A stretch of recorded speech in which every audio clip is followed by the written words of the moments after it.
insurers are fighting back, armed with covert surveillance systems. How they think they can get away with it, I don't know, when the evidence from the camera is so clear.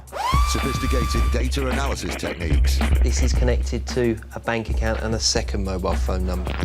And a newly formed dedicated police unit. Police, get back! They're catching the criminals red-handed. All those con men, scammers, cheats on the fiddle, now they're caught in the act, and claimed and shamed.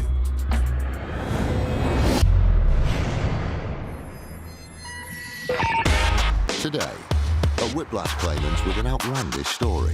She was arguing that she was in two places at once. IFED raids a suspected fraud gang. Open the door, it's going to get smashed in! And the Lancashire police leave nothing to doubt. You will be caught, and you will be punished, and your assets will be stripped from you. Gloucester. Not a place you'd associate with violent gang crime. But on the 11th of August 2007, 38-year-old local David Russell was found staggering near his home, covered in blood and with 7 nails buried in his body. He'd been the victim of a violent and unprovoked attack. He spun me around, grabbed hold of my bottom of my T-shirt with one hand and then pushed what I now know to be this orange nail gun into my chest. 2 of the nails were buried in David Russell's forearm. More worryingly, another 5 had been pumped into his chest. 1 lodged just an inch from his heart. The attackers had not been found. DC Dean Morse was given the job of catching them. Mr. Russell's allegation obviously sent, concern through the community. The last thing you want is reports of a gang going around with a nail gun and basically attacking people and obviously shooting them with nails. From his hospital bed, David Russell expressed the fears held by the local community. You can pick on a 30-odd-year-old bloke, they're going to pick on anybody, sort of thing, so... His plea was to have a dramatic effect on the investigation. It attracted the attention of an old boss who had some interesting information about Mr. Russell for the police. On his CV, when he was employed by the company, that he said that he had spent 18 years in the Royal Marines, that he had done 3 tours of duty in Northern Ireland, and that he had also served in the Gulf War. Some of which were complete lies. So DC Morse did some research on the victim. This then led me on to making inquiries with the Criminal Injuries Compensation Board. Criminal Injuries basically told me that he had reported a crime in Avon and Somerset in 2004. And to his astonishment, DC Morse found that in that incident, David was the victim of an unmotivated attack. The weapon, a nail gun. The number of nails removed from his body, 7. On that occasion, his insurer paid out £4,400.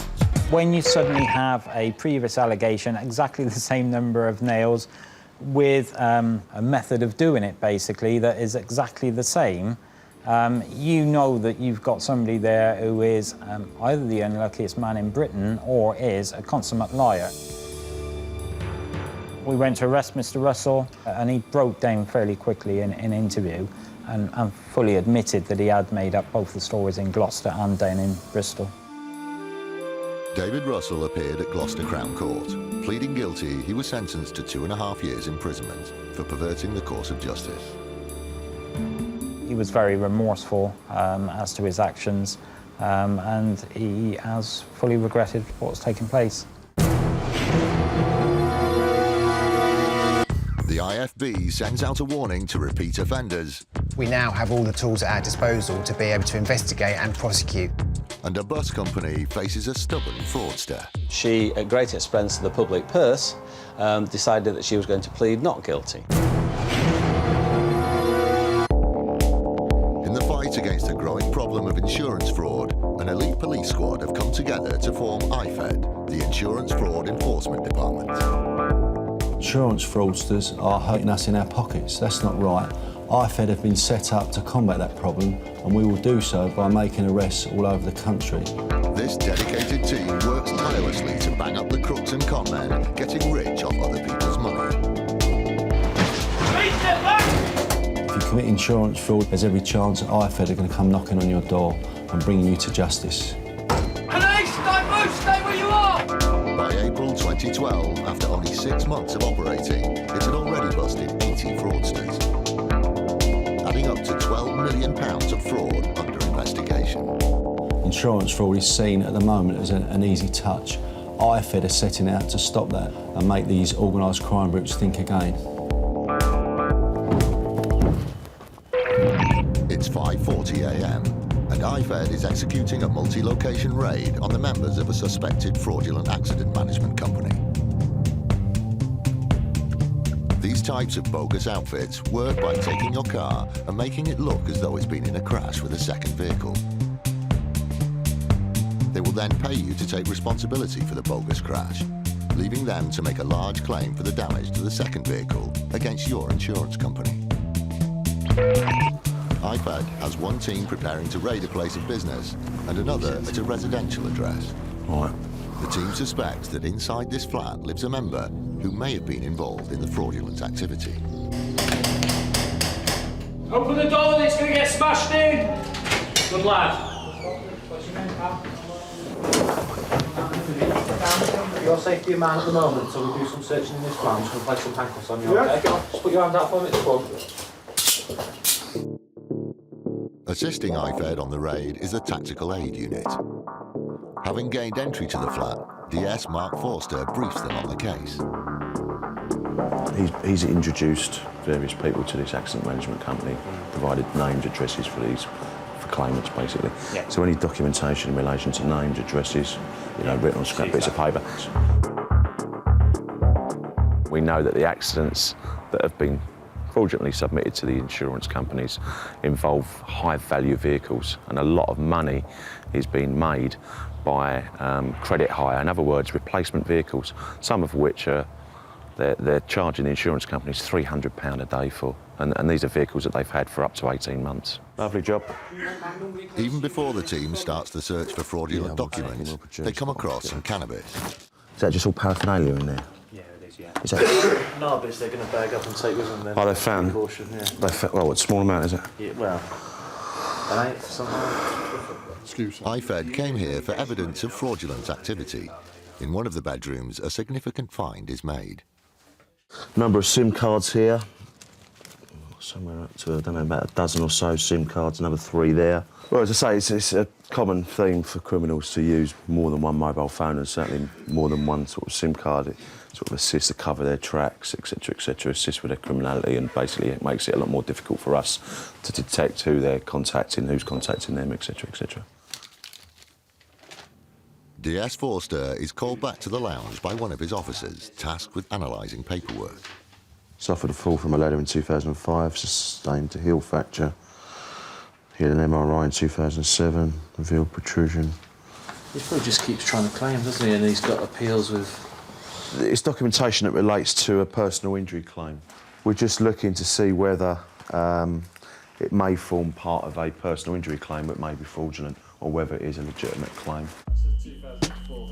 The raid location has already filled a lot of evidence bags. DS Forster suspects he has found a piece of criminal research. It's a printed picture from Google Maps Street View. This is the sort of thing that we do come across quite often with people who are involved in staged or contrived accident claims. The printout contains a detailed description of the crash, including dates, times and positioning of the cars. So, and underneath that it says weather, damp, wet. And then it says driver male, 2 males, which are presumably passengers or other occupants in that vehicle. The suspect is arrested and the search for evidence is over. This half of the double raid is complete.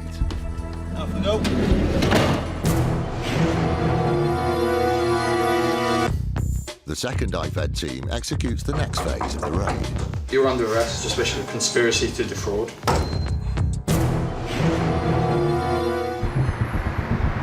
The UK is the whiplash capital of Europe. Nearly 1,200 whiplash claims are made on our roads every day. The cost to the NHS of treating whiplash has been estimated at £8 million a year. It's December 2008, and the W15 bus is winding its way through the busy streets of Walthamstow, north-east London. Our driver was driving along a quite narrow and busy suburban road in London. There were cars parked on both sides. It's quite difficult for him to get through. Unfortunately, an error of judgment from the driver resulted in the bus scraping a parked car. The owner of the damaged car, Patricia Walker, confronted the driver about the scrape. Patricia Walker claimed that she had been sitting in the car with her husband, that the bus had hit the car and that she'd suffered injuries. She said that she suffered injuries to her neck and that she was still struggling with the symptoms 4 or 5 months later. It was an unfortunate incident, and Arriva was going to accept full responsibility for the collision and the whiplash suffered by Mrs. Walker. That was until the bus driver's report was submitted. Our driver had done a good job in completing the report form, which he has to complete after every incident, and he'd made it quite clear that there was only one person in the vehicle which he had hit. Before any kind of payout could be arranged, this difference of opinion had to be sorted. So Arriva analysed the bus's onboard CCTV footage. Our buses are fitted with high-definition CCTV cameras, forward-facing, rear-facing, internal cameras. And when they analysed the footage, the bus company didn't like what they saw. Mrs. Walker wasn't in the car at the time of the collision. She was, in fact, crossing the road behind the bus. The footage shows her knocking on the bus's back window after witnessing the crash. Unfortunately for Patricia Walker, it showed her not actually inside the vehicle as she claimed in her claim form. And when the bus actually passed her, Patricia Walker then walks behind the bus. You then see her on the footage actually looking down the side of the bus at the damage to her vehicle and then entering the bus and talking to the bus driver. A fair cop, surely, but not in Patricia's eyes. When we showed Patricia Walker the footage, she looked shocked, and her basic answer was quite simply, "I know how it looks, officer. That is me on the footage. I cannot explain it, but I was inside the vehicle at the time of the collision." So effectively, she was arguing that she was in two places at once. The police and we thought that she would plead guilty and go away quietly with whichever sentence the court thought appropriate. But no, she, at great expense to the public purse, decided that she was going to plead not guilty. Mrs. Walker seemed to think that the jury might believe that she could be in two places at once. Not surprisingly, the jury did not believe her. Patricia Walker was charged with fraud by false representation. The jury found her guilty, and on the 27th of May 2011, she was sentenced to 12 months community service and a 3-month curfew. I think she just made a wrong decision on this occasion, and why she pleaded not guilty, I have no idea, but I think she's regretted that decision. I think she was also very lucky not to go to prison. For us, CCTV cameras are worth their weight in gold. We want a clear message of deterrence to go out to people that if you are involved in an accident with a Arriva bus and it's our fault and you are genuinely injured, then we want to pay you fairly and quickly. But if you're not injured and you're out to make a quick buck, then we'll do all we can to take criminal action against you.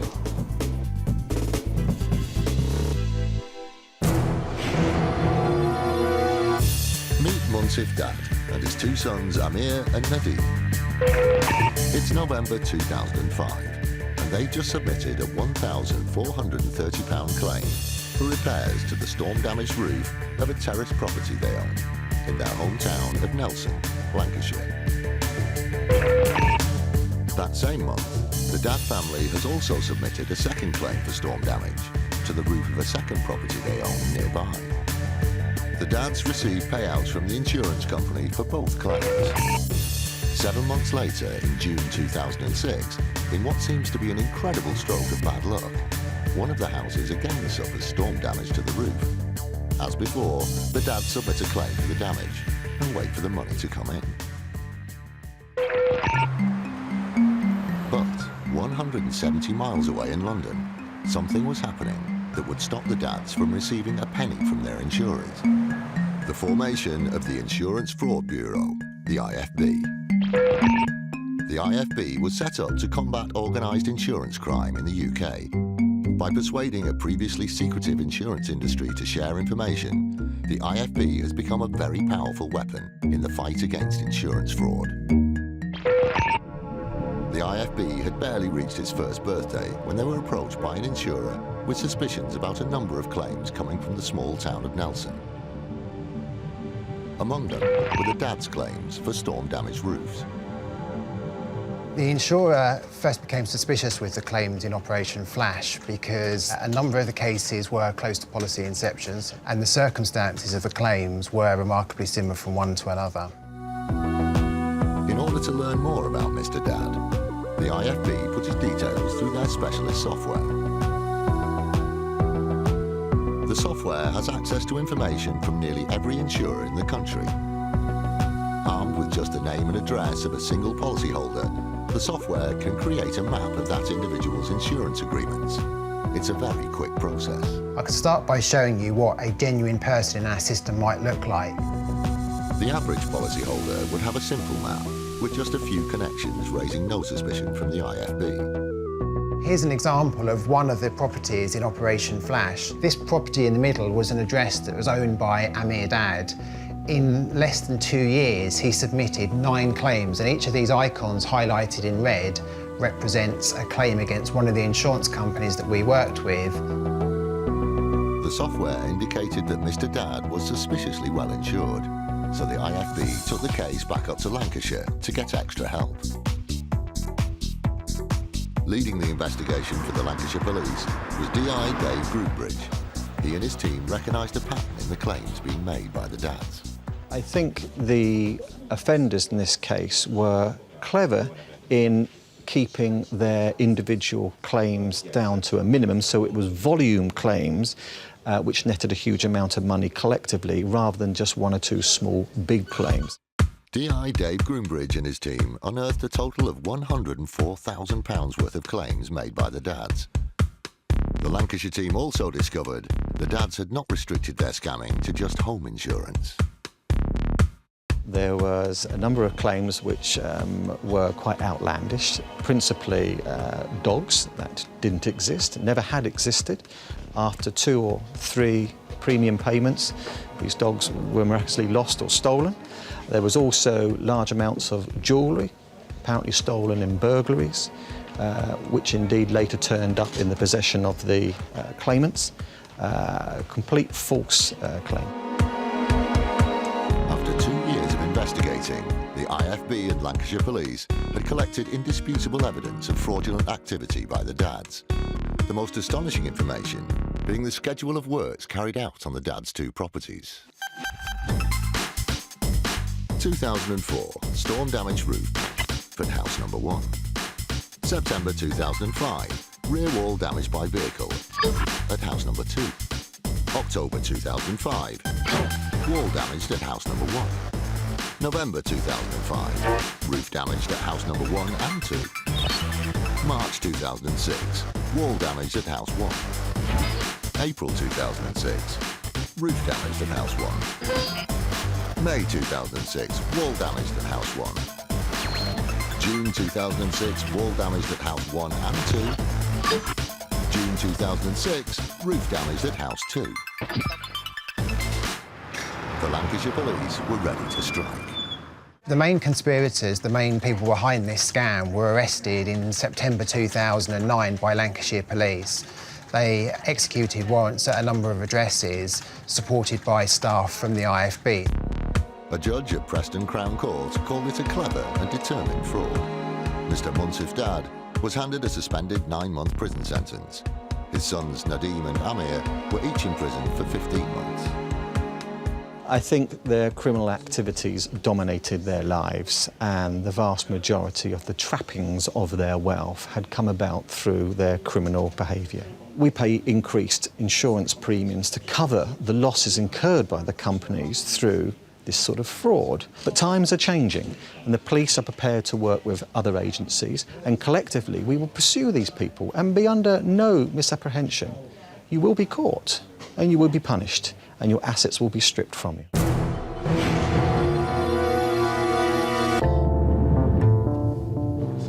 Today, IFED is executing raids on a suspected motor fraud gang. Open the door, it's going to get smashed in! Alongside the arrest of a suspect earlier, the second IFED team continues to search 2 further properties. A large search is planned at a business address where they hope to secure more evidence. First, IFED heads to the home of another suspect.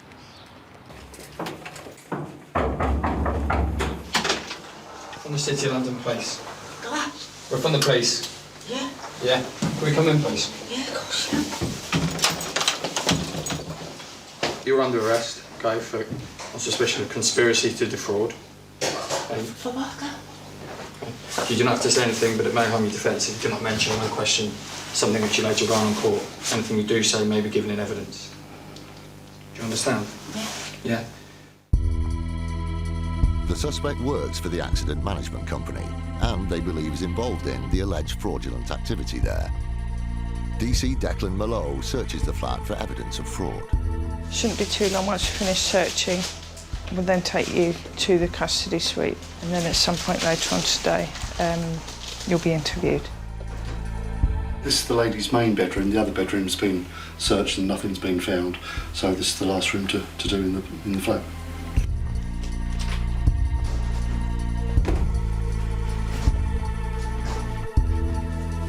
DC Mallow takes some paperwork for further investigation. With a second suspect arrested, IFED has just one more location to raid. Just had news from DS Finnegan that we've got access to another premises, so we're just waiting for further update from him to see if he needs additional resources there when we've finished here. With a 1,000 square metre business to search, the IFED team based here will need plenty of help. Leading the search is DS Tom Finnegan, who's just been made aware of the recent arrests. We intend to carry out a search of her office very shortly. As I said, there are other locked offices in there that are the offices of the directors. We intend to effect entry to those offices shortly, and we'll see what comes out of that search. There's plenty of security protecting this workplace, but IFED is used to such measures and has come armed with a crowbar and a battering ram. It's not just about brute force, though. Today, DS Finnegan's IFED unit is comprised of specialist investigators brought in anticipation of complex evidence. My colleague here is specially trained to interrogate computers, laptops, anything of digital, electronic nature. We have dedicated financial investigators, and this gentleman is one of those investigators, so he's here specifically to have a look at the financial documents in relation to the company. Looking at an intimidating workload, DS Finnegan calls in the help of DC Mallow and DI Rogers. Right, the sort of things that we'll be looking for are these sorts of files, which say referrals, and within those we'd expect to find documentation of people that have allegedly been involved in accidents and the subsequent claims that have then transpired from those accidents. Just to do Every scrap of evidence is needed if the IFED team is to get a conviction, and it's mounting up. This is an office which is definitely interested in searching.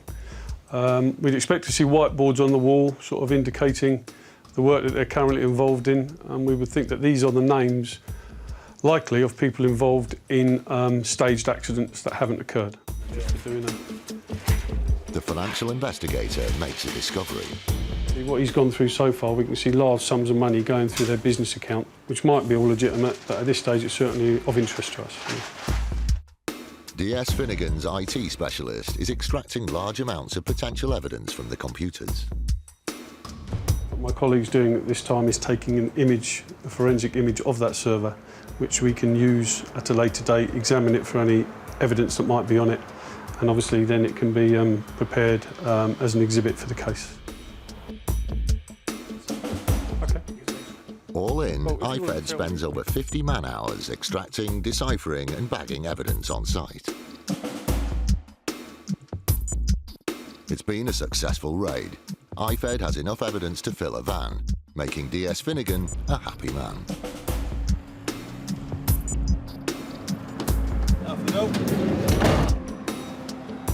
We believe this particular accident claim company has been responsible for putting a large number of fraudulent claims forward to the insurance industries. That, of course, when they turn out to be fraudulent and the insurance industry spend that money or pay that money out, results in you and I and all members of the British public paying more for their insurance. We, at the end of the day, are covering in our premiums the cost of fraud that's been committed. The owners of the accident management company were also arrested, and along with the 2 suspects arrested in the IFED raids, are all now on bail. If charged with conspiracy to defraud and found guilty, all 4 could be facing 10 years in prison.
Insurance fraud in the UK is reaching epidemic levels, and it's costing us billions of pounds a year. Deliberate crashes, bogus personal injury claims, even fake deaths. The fraudsters are risking more and more to make a quick killing. And every year, it's adding up to £50 to your insurance bill. Insurers are fighting back, armed with covert surveillance systems. How they think they can get away with it, I don't know, when the evidence from the camera is so clear. Sophisticated data analysis techniques. This is connected to a bank account and a second mobile phone number. And a newly formed dedicated police unit. Police, get back! They're catching the criminals red-handed. All those con men, scammers, cheats on the fiddle, now they're caught in the act and claimed and shamed.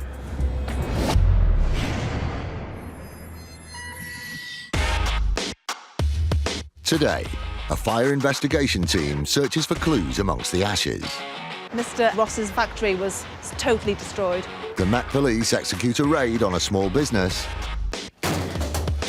And insurance fraud enters the art world. 25% of my cases will have some insurance fraud element to it.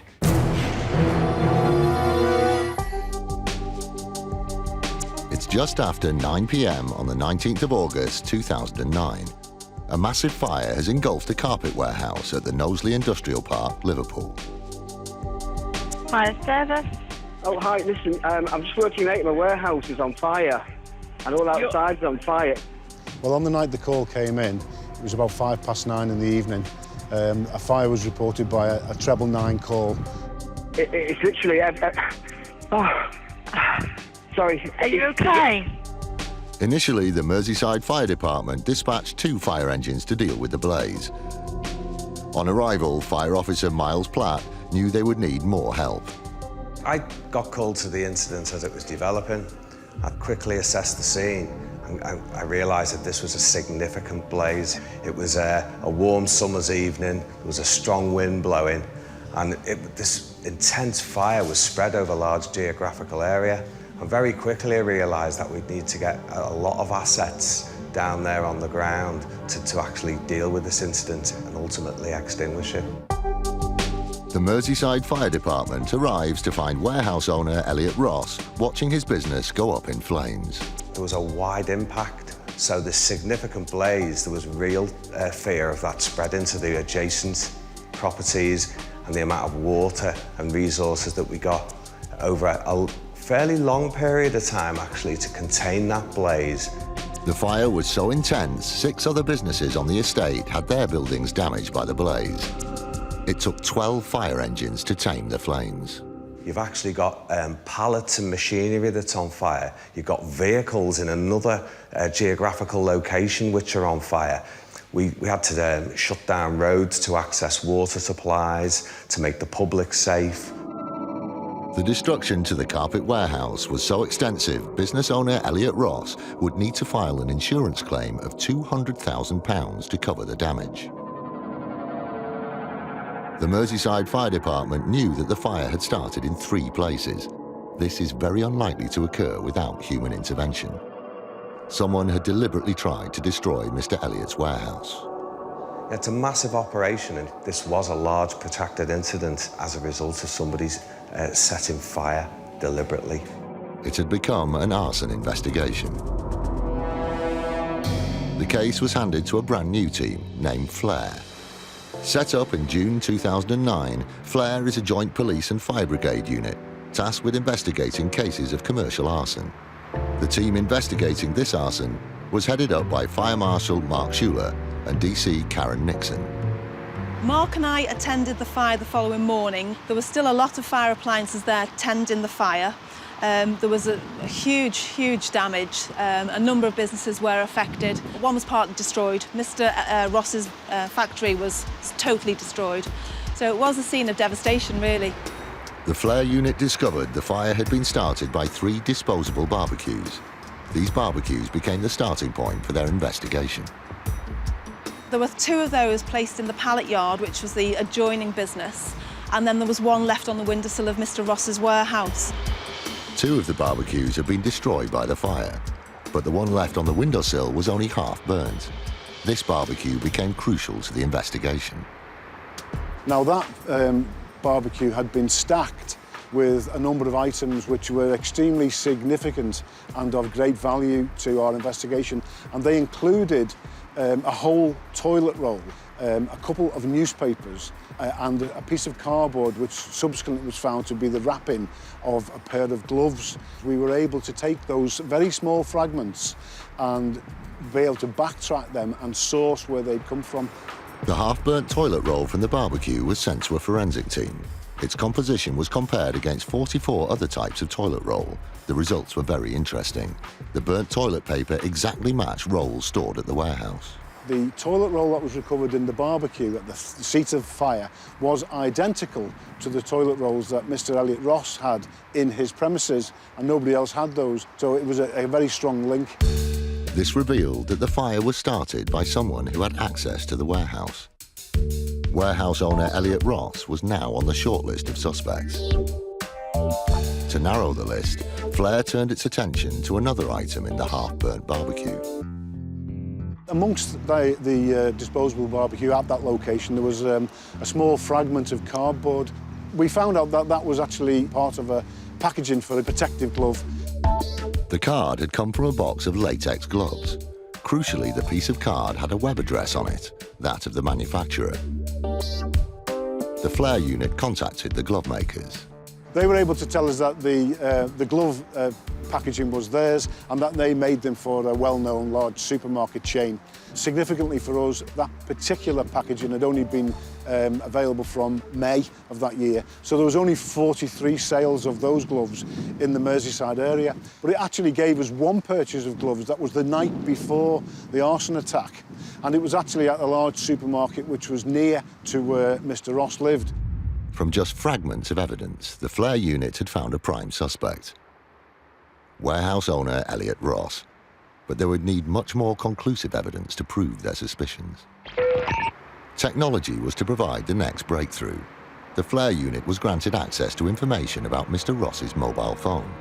Specifically, they had a map where the phone was each time it had been used. We were able to put Mr. Ross within 900 metres of that supermarket on that evening. And then subsequently to that, we got further information which enabled us to actually put him outside and then inside that supermarket at the time of the purchase. The flare unit knew it was close and needed one last piece of evidence. So they went back to the supermarket to ask for a detailed list of purchases from the night before the fire. From that, the flare unit discovered that Mr. Ross had made purchases in the store. Very incriminating purchases. A bottle of flammable liquid. Some extra long matches. And most importantly, the box of latex gloves whose packaging was found stuffed in the half-burnt barbecue. The flare unit had got its man. At Liverpool Crown Court, Elliot Ross pleaded not guilty. But after a 4-week trial, the jury reached their verdict. He was sentenced to 5.5 years in prison. Maybe it wasn't his intention to cause so much damage, but he didn't know the risk that he was going to place all those firefighters that had to tackle those 2 seats of fire simultaneously. He didn't think about that, did he? Yes, I do think Elliot Ross understood the seriousness of his actions. I believe that he planned the fire carefully and that he set it with a view to causing considerable damage in his property so that he could make a fraudulent claim and defraud the insurance company. And I do believe he knew what he was doing when he did it. The Met Police move in on a suspected fraud gang. And a bus company faces a whiplash claim. It looks as though the UK public have got the weakest necks in Europe. If you were involved in a road traffic accident, you might be approached by an accident management company. An honest accident management company will help to process your insurance forms, provide a hire car whilst yours is being fixed, and help with any claims for personal injury you may have suffered. However, the last 10 years have seen a dramatic rise in fraudulent accident management companies. Not just helping, but encouraging people to make fraudulent claims. The rise of these rogue businesses isn't being left unchecked. This is the home of the Met Traffic Unit. Set up in 2009, this specialist department is committed to reducing the number of traffic-related deaths, injuries and crimes on London's roads. My team will use every method available in order to catch them.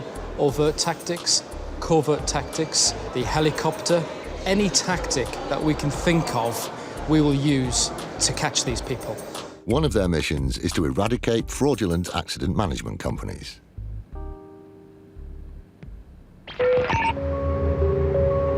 Today, the traffic unit is executing a multiple location raid on an accident management company that's believed to be involved in fraudulent activity.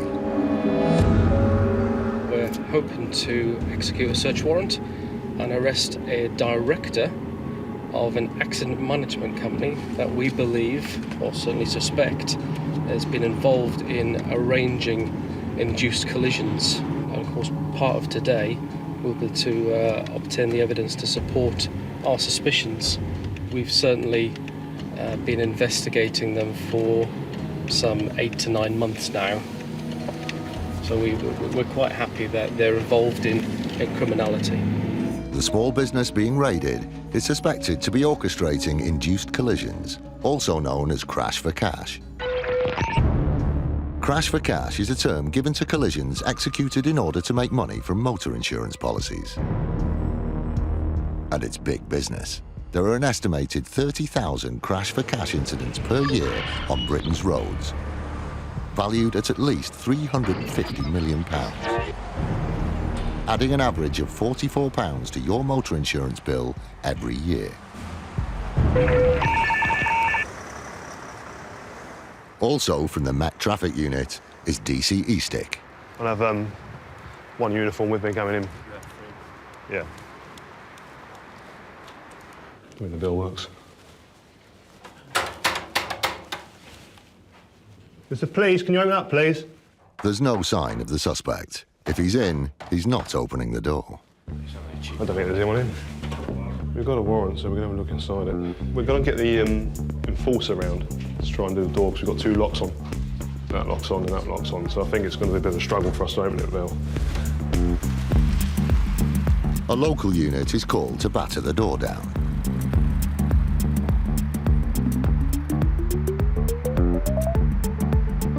If you want to hand it to this chap here to do the biz first.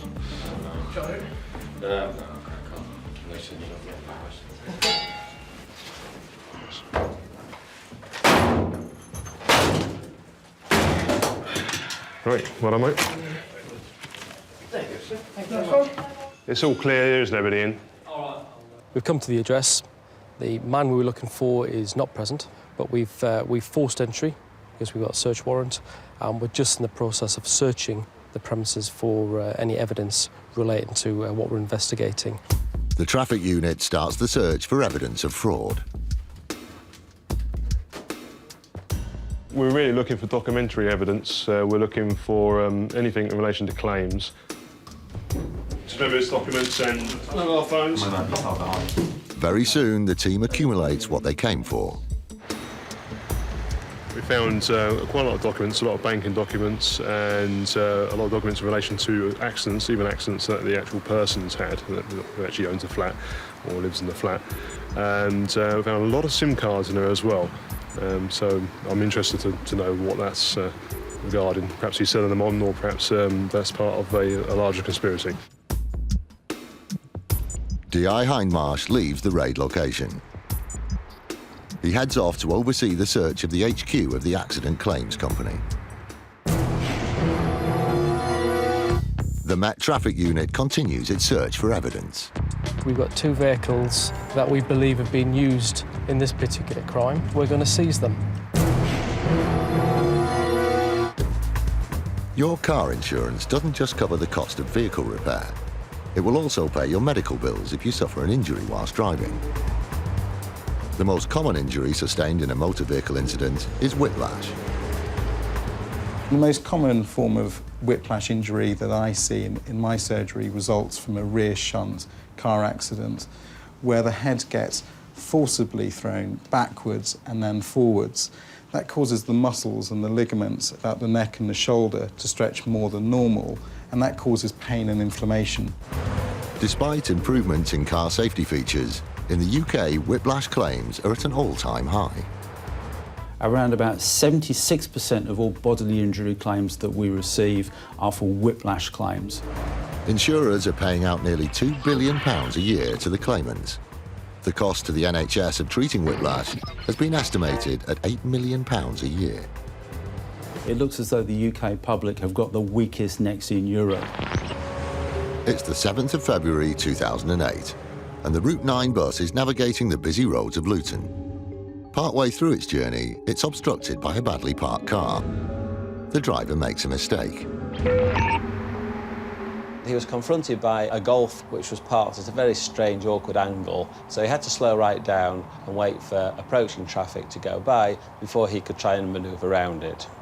Unfortunately, as he manoeuvred round it, he misjudged the situation and he caught the car as he went by. The owner of the car, Shazma Dad, takes the details of the Arriva bus and its driver. Our driver, after the incident, quite rightly accepted that the accident was his fault and filled in the report form. Within 7 days of that incident, a solicitor's letter arrived at Arriva. That letter was claiming not only for the damage to the vehicle, but it was also claiming for personal injury. Miss Dad reported that the incident had left her with whiplash and difficulty in sleeping. She was now seeking financial compensation from the bus company. As a matter of course, the claims handler compared Miss Dad's account of events against the bus driver's report. The bus driver's report stated that no one was in the car at the time of the incident. Possibly something that could be resolved by one of the 9 cameras on the Arriva bus. And the rear-view camera revealed that Miss Dad was not in her car at the moment it was struck, confirming the bus driver's report. So where was she? The rear-view camera showed our driver getting out of his bus, walking back to the car, looking round, going into the nearby shop, walking back out with Miss Dad. So Miss Dad was not in her car at the time of the accident. In fact, she only learnt of the scrape after she'd been found by the bus driver in a nearby shop. Amazingly, Miss Dad still had the nerve to claim for whiplash. On being confronted with the CCTV evidence, Miss Dad withdrew her claim and paid costs and damages to the bus company. But that wasn't the end of it for her. We were not prepared to let it rest there. We want to send out a clear message to people that they should not try and defraud a reaver. So we passed the papers to the Bedfordshire Police, and they decided to prosecute her for fraud. Shazma Dad pleaded guilty and was given a conditional discharge.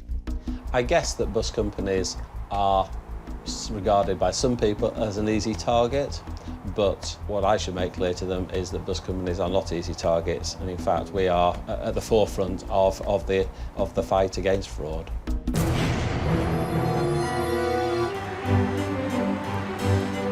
Insurance fraud isn't all about car crashes and phony neck injuries. Sometimes it targets the finer things in life. This is the headquarters of the Art Loss Register, a specialist team based in central London. When a piece of artwork is lost or stolen anywhere in the world, the Art Loss Register team make it their mission to track it down and get it back. They are led by New York lawyer Chris Marinello. We are everywhere in every art market throughout the world, but we're really a small team of about 15 to 20 people. Chris and his crack team of investigators will do whatever it takes to retrieve stolen art. I coordinate with law enforcement, other lawyers, theft victims, sometimes setting up sting operations in conjunction with law enforcement. Basically, I'm the person who recovers the artwork. Sometimes the Art Loss Register helps in the fight against fraud. It used to be that 98% of my cases were simple stolen art cases that were in need of art recovery services. But now, maybe 25% will have some insurance fraud element to it. One piece of art that came to its attention was this 16th century drawing, Portrait of a Man Wearing a Ruff by Ottavio Leoni. Leoni is not as well known as Picasso or Michelangelo, but his work is very detailed and very popular. He comes from a school of Italian Renaissance artists that were doing a lot of drawings in preparation for more major works. In 1993, the portrait was stolen from an art dealer's home. After an initial investigation, the Leoni was nowhere to be found. The art dealer received a £10,000 payout from her insurance company, and the details of the stolen art went on the books of the Art Loss Register. Art is easy to steal, it's transportable, you can hide it easily. 19 years after its disappearance, the portrait reappeared. It was now on the books of London auction house Sotheby's. Sotheby's were unaware that the portrait was stolen, but the Art Loss Register were 100% aware. Back in January of 2012, we spotted this piece when we were doing routine checking for Sotheby's. And this item matched perfectly with one that had been reported stolen to us in 1993. We contacted the auction house, told them of the match. They pulled the item from the sale, allowing us to sort the matter out. Chris had contact details for the person selling the portrait, but no idea how they had come by the piece or what kind of person they were. He had to tread carefully. The person who had put the item up for sale could easily be involved in some seriously nasty crimes. Stolen art trades in the underworld at a rate of maybe 5 or 10% of the true value of the artwork. And they also barter amongst themselves for drugs and for weapons. And we've seen some hard evidence of a connection to international terrorism and the antiquities trade. Despite the unknown background of the seller, Chris decided to contact them directly. It transpired that the seller wasn't involved in underworld activity, but Chris was surprised at their response to his inquiry. I said, look, you're selling a stolen work of art. And she said, oh, no, I'm not doing that at all. it was stolen from me.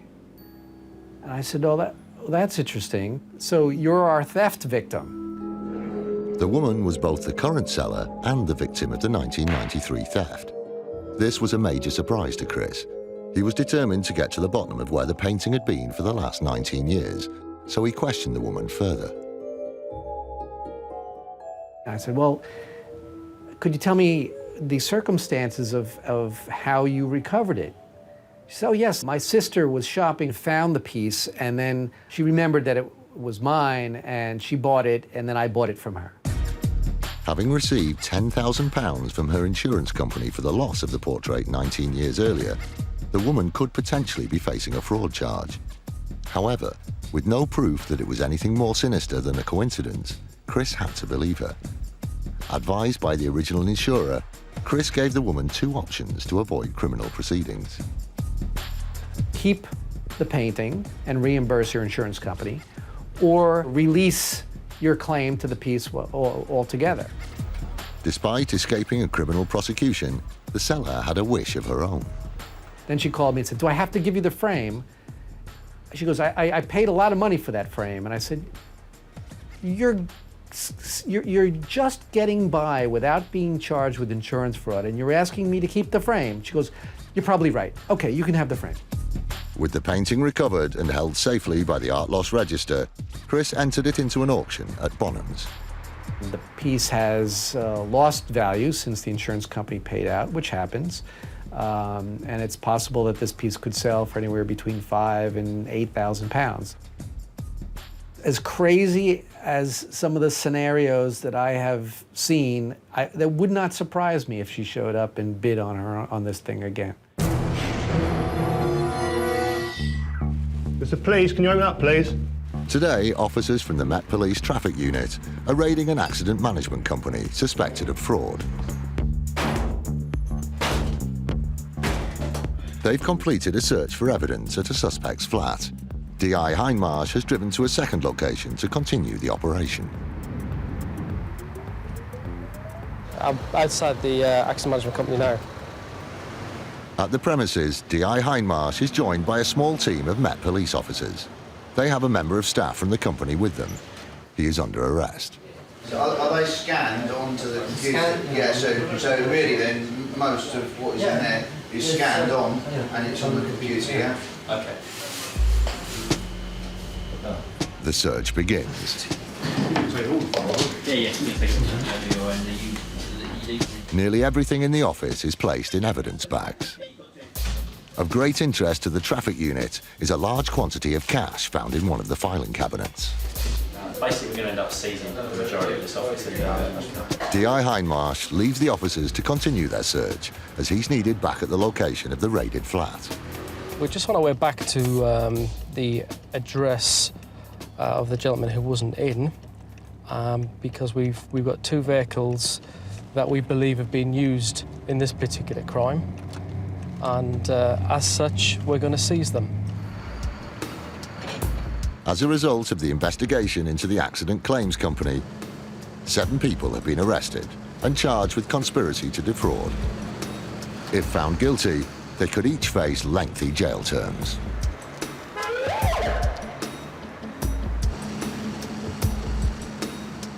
We're really, really pleased with the results.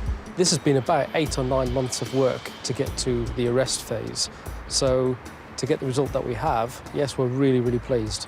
But the work continues.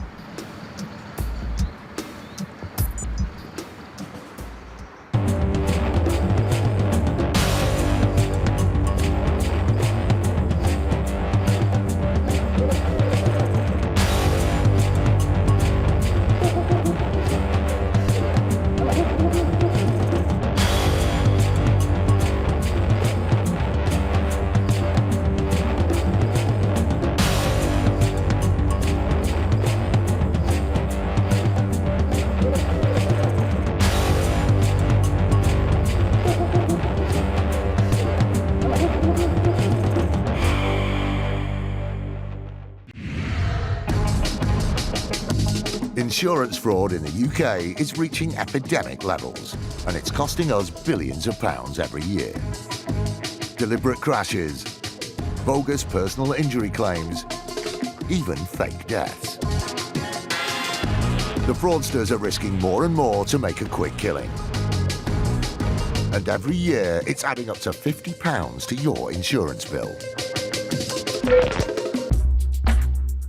Insurers are fighting back, armed with covert surveillance systems. The CCTV cameras are the best tool we've got in our fight against fraud. Sophisticated data analysis techniques. This is connected to a bank account and a second mobile phone number. And a newly formed dedicated police unit. Police, get back! They're catching the criminals red-handed. All those con men, scammers, cheats on the fiddle, now they're caught in the act, and claimed and shamed.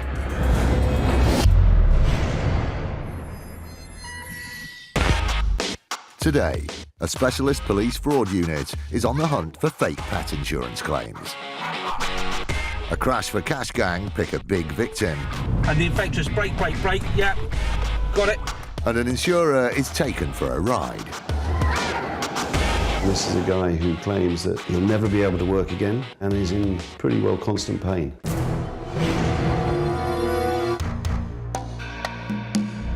All of these collisions are crash for cash attempts. Crash for cash is a term given to collisions executed in order to make money from motor insurance policies. And it's rife. A recent poll found that 5% of drivers under the age of 35 have staged an accident in order to make a fraudulent insurance claim. But crash for cash is not an opportunistic crime. It's organised, often by gangs. Simply slamming on the brakes in front of a victim would attract suspicion, so the crash gangs have evolved a devious two-car tactic. First, the gang choose a victim. Then they move their two cars into position in front of the target. Gang car number 1 then slams on its brakes. Gang car 2 reacts by braking hard, resulting in a rear-end shunt from the victim. Gang car 1 then turns off at the next possible turning, pretending to be unaware of the crash.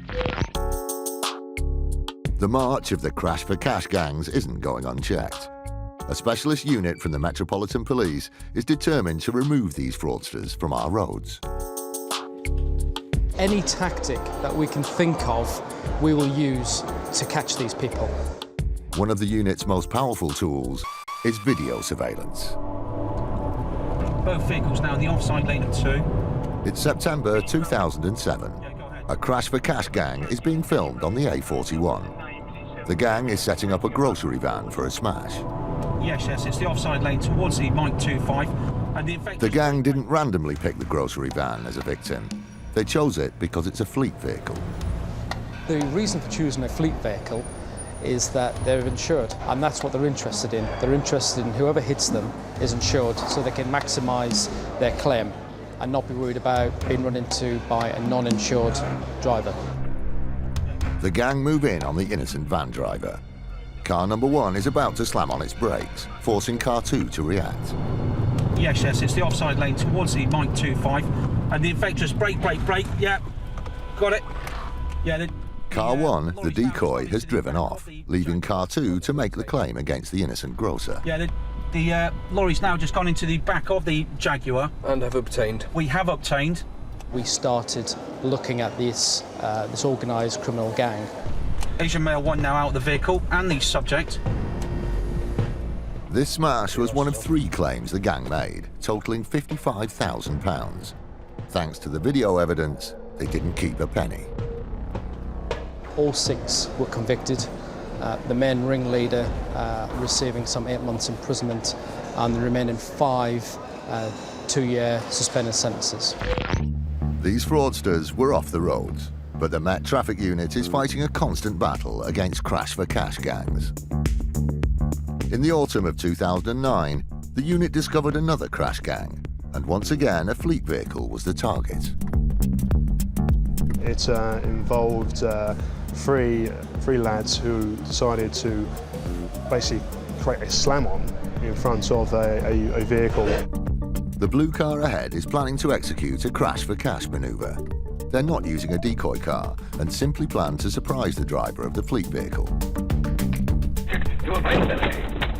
The van driver falls into their trap. The reason they stated for them to do an emergency stop was because there was a bus stop, and there was a bus at the bus stop, and there was a woman stepping off the bus onto the road, and that was the reason why they stopped. But the fraudsters are out of luck, as the camera fitted to the fleet vehicle reveals the truth of the matter. As you see on the footage, there is a bus stop, but there is no bus, and there certainly isn't a woman stepping onto the road. When I saw the evidence, I thought it was very audacious, and I was very surprised that someone could be so blatant just to slam on for no apparent reason in the middle of a busy junction on a busy road, with no regard whatsoever to the chaos that causes. At Croydon Crown Court, all 3 occupants of the car were found guilty of fraud by false representation, and each sentenced to 3 months imprisonment. A satisfactory outcome for the owners of the fleet vehicle, online grocer Ocado.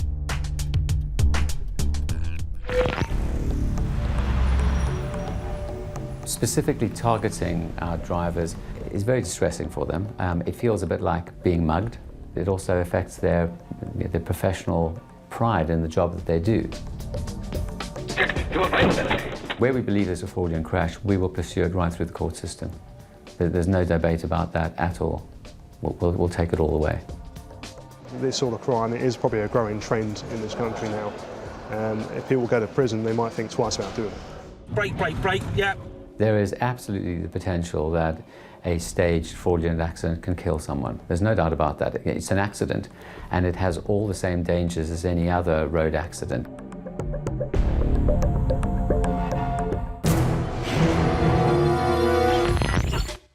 A police unit raids the home of a suspected insurance fraudster. Yeah, okay. A corner shop in Barnsley gets torched. She lied to her family, she's lied to her friends, and she lied to the police about what happened. And a private investigator closes in on a shamed claimer. During the footage, it clearly shows him going up 40, 50 feet high in order to get on a ride. In the fight against the growing problem of insurance fraud, an elite police squad have come together to form IFED, the Insurance Fraud Enforcement Department. Insurance fraudsters are hitting us in our pockets. That's not right. IFED have been set up to combat that problem, and we will do so by making arrests all over the country. This dedicated team works tirelessly to bang up the crooks and con men getting rich off other people's money. If you commit insurance fraud, there's every chance that IFED are going to come knocking on your door and bringing you to justice. Police, don't move, stay where you are! By April 2012, after only 6 months of operating, they had already busted 80 fraudsters, adding up to £12 million of fraud under investigation. Insurance fraud is seen at the moment as an easy touch. IFED are setting out to stop that and make these organised crime groups think again. IFED investigates every type of insurance fraud: personal injury, buildings, holiday, even pet insurance fraud. Fraudulent pet insurance claims rose from £420,000 in 2009 to £1.92 million in 2011, a nearly 5-fold increase over 2 years. Today, IFED is planning a raid on a suspect known to have a long track record of claiming against multiple insurance policies. I've in fact dealt with her earlier this year about a number of cases, in fact 8 cases in total. This time when I arrest her, I'm going to have to be interviewing her about another 20 cases. As well as making numerous home contents claims, she has submitted a large number of pet insurance claims with different insurers. I'm just getting the paperwork together, and we're going to have to move quite quickly on this and arrest her sooner rather than later, because the claims keep on coming in. On the raid, the IFED team will be keen to establish whether any of the supposedly deceased dogs are still alive. We've got information to suggest there is one Chihuahua which is alive, but we think there might be other dogs there as well. We're also going to be looking for computers and telephones, and you know, for evidence of her applying for the insurance policies. It's hard to separate, you know, fact from fiction. She comes up with a whole lot of stories, so we're going to have to be careful with the way we deal with her. The team members arrive outside the suspect's house. Not knowing what to expect, they leave nothing to chance and put on protective equipment.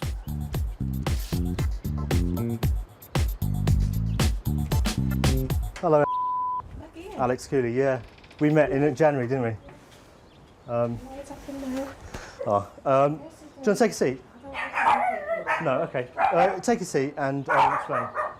I'm going to arrest you for a whole number of fake insurance claims. With access to the property gained, T.I. Cooley explains to the suspects what they're looking for. We need to look for evidence, basically to confirm what dogs you have, yeah, and to look for documentation to the insurance policies, okay?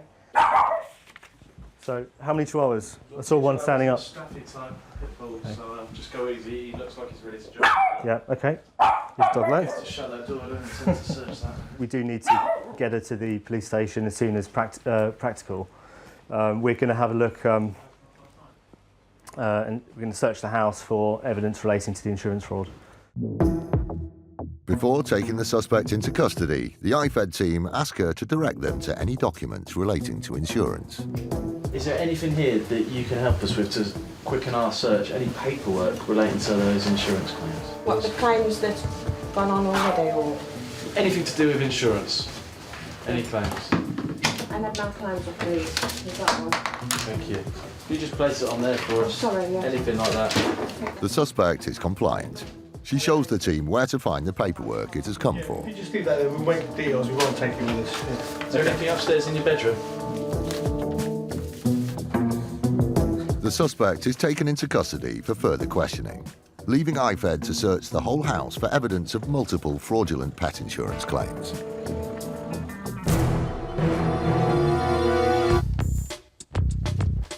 IFED's search for evidence keeps running into little interruptions.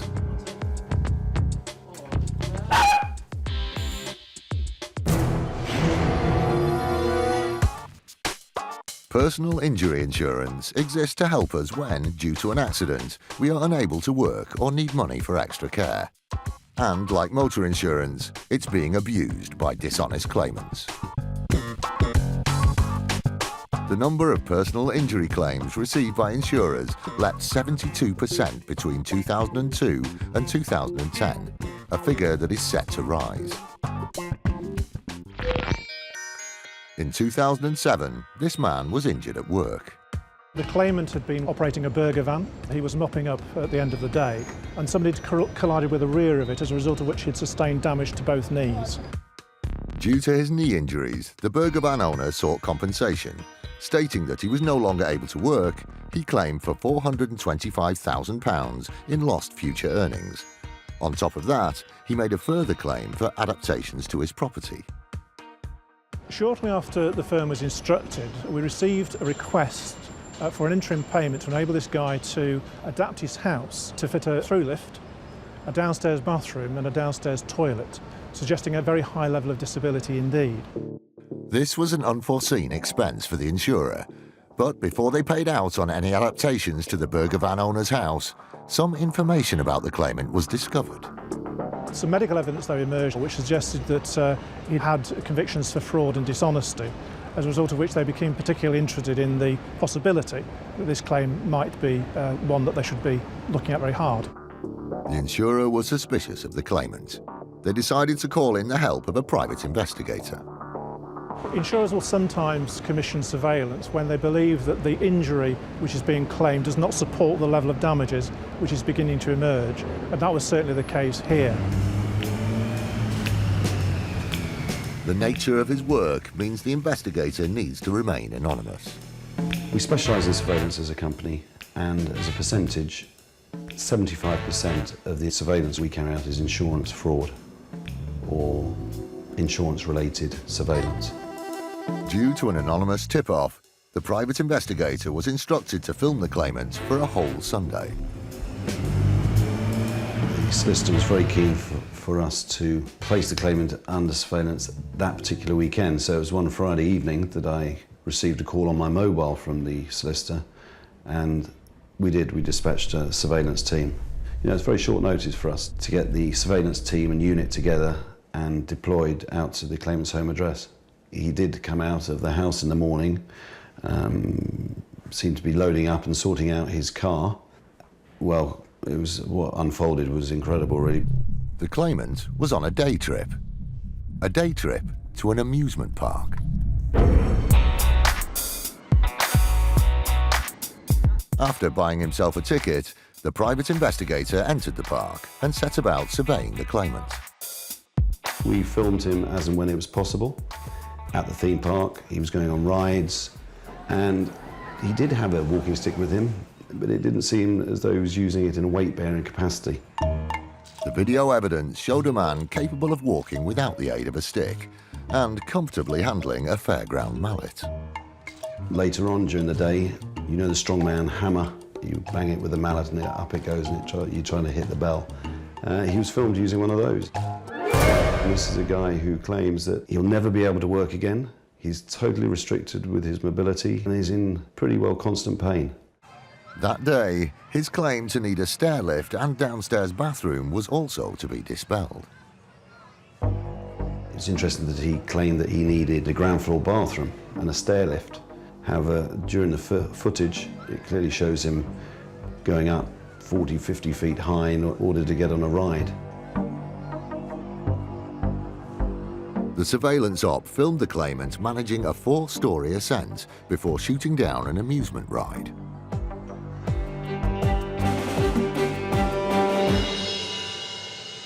At the end of the day, the camera does not lie, and you can't argue the case. The video footage clearly shows an individual who is exaggerating his symptoms. From the time he left his home address to going back after he'd been to the theme park, he was out for approximately 10 hours of the day.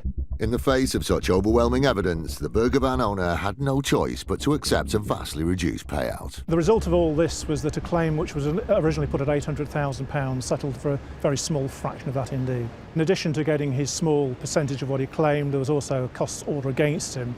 This is another case where I'd be very surprised if the claimant came out any better off than he went in. I would say the general public would think, hang on a minute, I pay huge premiums for my motor insurance, for my household insurance, and they seem to be going up every single year, way above the rate of inflation. And the reason they're going up is because we have become a claim culture. This person's really exaggerating and they're defrauding the system. And as a result of these individuals, our claims are going through the roof.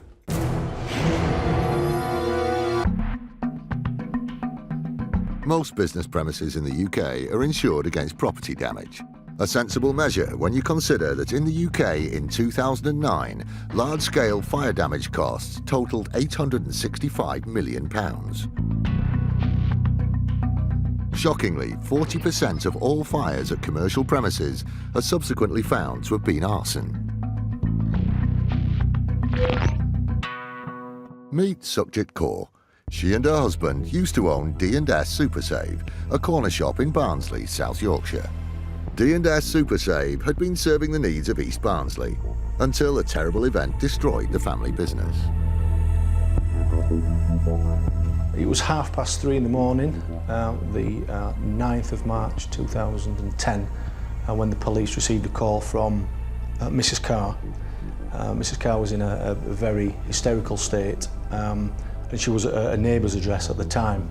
The neighbour took over the call and the information was passed through the neighbour to the effect that 3 masked men had gone into Mrs. Carr's home address, held them knife point, her and her husband and a small child. For a number of hours they'd been held hostage at knife point, and just prior to leaving the address, the masked men set fire to the premises.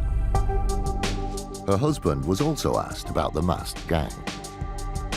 Mr. Singh maintained the same story, that 3 masked men had gone into the house, held them at knife point and set fire to the premises.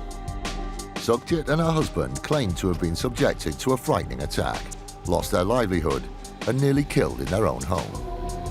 Their neighbour, Jean Kay, was also affected by the fire.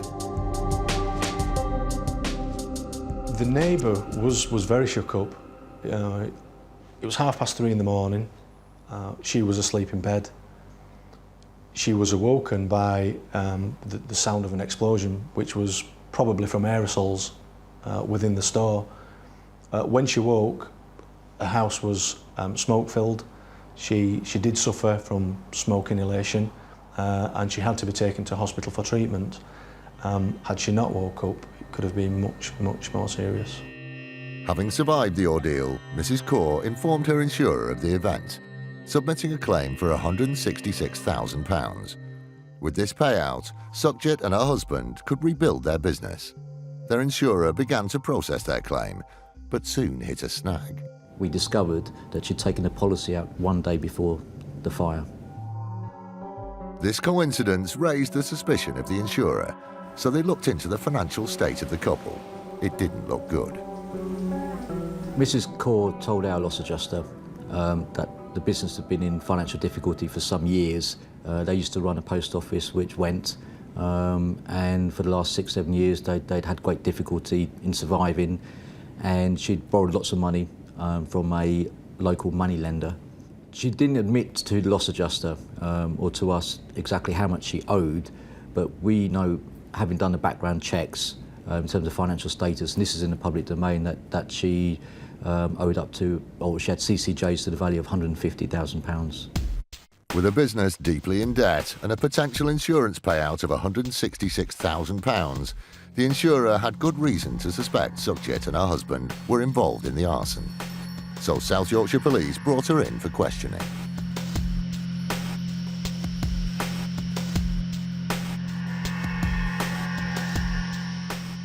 When we first spoke to Mrs. Kaur, she broke down and told us that she was in a lot of debt and that she was involved. That led to her arrest, and she was formally interviewed at the police station. And it was during that interview that she confessed to being involved in setting the fire for the purpose of making an insurance claim. Although she confessed to the crime, Sukhjit insisted the plan hadn't been her idea. She owed a lot of money to the loan shark, and he wanted his money back. So what he suggested to her, put in a large insurance fraud. He would organise people to come into the shop at the dead of night and actually set the fire. At Sheffield Crown Court, Sukhjit Kaur was sentenced to 5 years for conspiracy to defraud, later reduced to 4 years on appeal. For his part in the deception, her husband was sentenced to 3 years. She had, of her own accord, managed to get herself into a lot of debt. She couldn't manage that debt. She could see no way out of that debt. She lied to her family, she's lied to her friends, and she lied to the police about what happened. When we found out they'd been given custodial sentences, for us at Allianz it was a very pleasing outcome. It sends a message out that insurance fraud is no longer a victimless crime. There are victims, and you won't get away with it.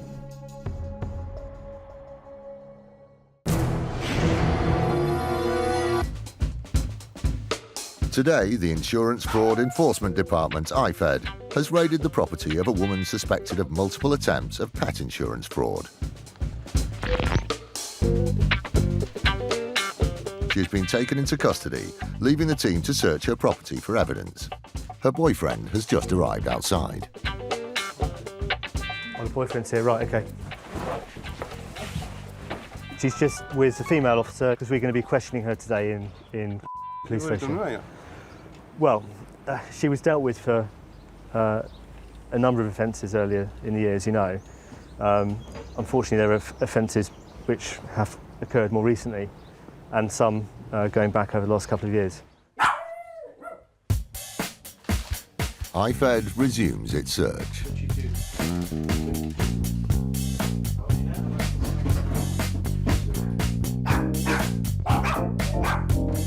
Just like the suspect, her boyfriend proves to be helpful in the hunt for evidence. Hamster seed. The search for evidence spreads to the first floor of the property. I'll take these two because they're just related to her identity documents. You give that back on the highway? Yeah, she'll be entitled to everything back. In less than an hour, the team has unearthed several bags of potential evidence relating to pet insurance claims. Making the search more complicated is the fact that the suspect goes under several aliases. That's Mrs.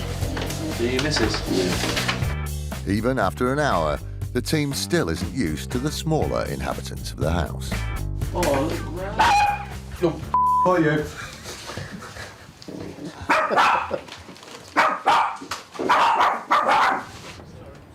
IFED has seen enough.